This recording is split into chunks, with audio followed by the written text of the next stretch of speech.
7-Eleven on WTIC. You never know what you got till it's gone.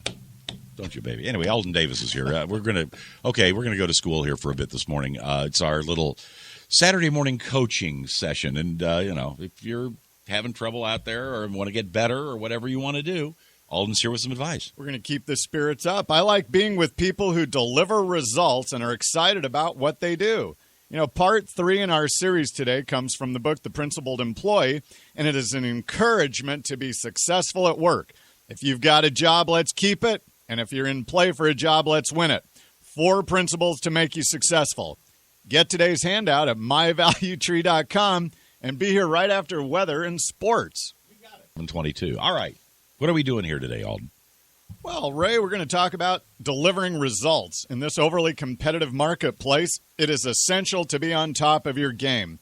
Our goal is to see you thrive and have a great daily experience regardless of what the news says every day. We started this series based on the book The Principled Employee. 4 principles designed to give you the inside track at work. Let's pick up with Principle 3, which states, to work and deliver results on all my projects in a way that my performance is guided by principles and driven by passion. Passion is a great place to begin. That object of great interest, the energizer, the devotion to a cause that does not lose vigor. It is a very fortunate person whose work is their passion.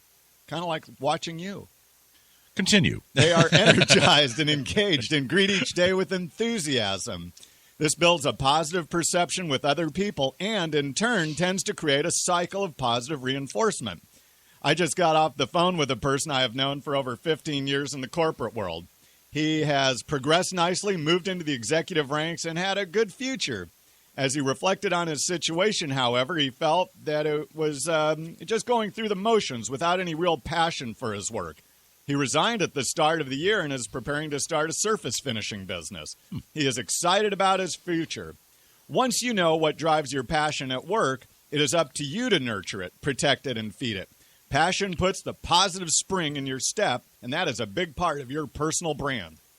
Principle 3 is about work and results. Consider this. Pritchett & Associates found through their organizational change research that the average employee gives 4.8 hours of productive labor each day. Whoa. This would say they're working at 60% efficiency.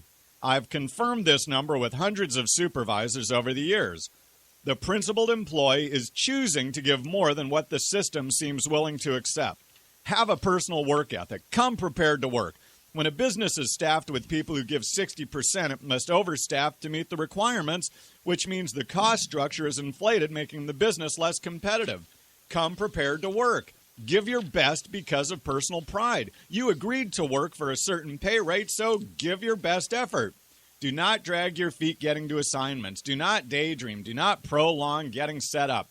Do not surf the web. Do not engage in excessive chatting and storytelling. It's my job. Do not extend breaks and lunchtime. Do not make bathroom time reading time. Do not show up late and leave early. Do not get stuck pondering. Do not overly socialize. Do not stare blankly into space. Do not nap. Do not roam. Do not make excessive personal phone calls. Do not bring your drama into work. Do not show up drunk. I know. Where is the fun? Well, here's a true story. A utility company line maintenance crew had perfected the contract clauses to the point that they actually did 45 minutes of real work each day. While these practices are buried deep within a system and wrapped in layers of management collusion, someone somewhere is paying for it. Just because the system has devolved to this point, Principle 3 calls us to have self-respect and honor and work to our fullest capabilities in exchange for the pay received. Come prepared to work and be known as proficient. A proficient person can take a job, plan out the work, line up the tools and procedures, begin the job, take it to completion with minimum stops and interruptions. You build a strong and positive reputation when you do this, and that makes you promotable. Results, another good word to understand. In a recent conversation with a group of successful entrepreneurs, they were lamenting about the word done and how there seems to be multiple meanings for how done is done. Delivering results means that the work is completed as defined by the boss. Where I worked, a document was circulated called Completed Staff Work. It described in great detail how to know when your work was done. The nature of staff work is to produce solutions for your boss, and it was considered done if you would be willing to stake your professional reputation on the options presented, the thoroughness of analysis, the rationale for the option chosen, and the quality of the work presented. People who deliver results are good project managers. They can think about tasks against time and arrange their work so that deadlines are met.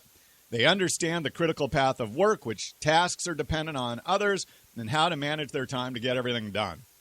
This is a great ability and gives an edge over the other people. Think about your work as a project. It has a beginning, middle, and end. The end is clearly defined, the timeline is known, and the resources available are understood. When you can bundle your work this way, you develop the reputation of a person who gets things done. Well, head over to myvaluetree.com and print off the 4 principles to help you maximize your success. Look under Star Power Resources, where all the materials from our coaching sessions are posted. Get the edge with Star Power. I'm Coach Davis. All right, Coach. Thank you, Ray. Good problem here, though. And a good morning to all of the people on their way to University of Hartford for the operations management class. I'm thinking about this. Okay, the average person works 4.5 hours a day. Or puts in 4.8 hours of I'm only doing labor. 3.5, so. Hey, you're right there at the start. I've got an hour of work left. I don't know what to do here. Do not daydream. Do not surf the web. Well, I have to do that. Excessive chatting and storytelling.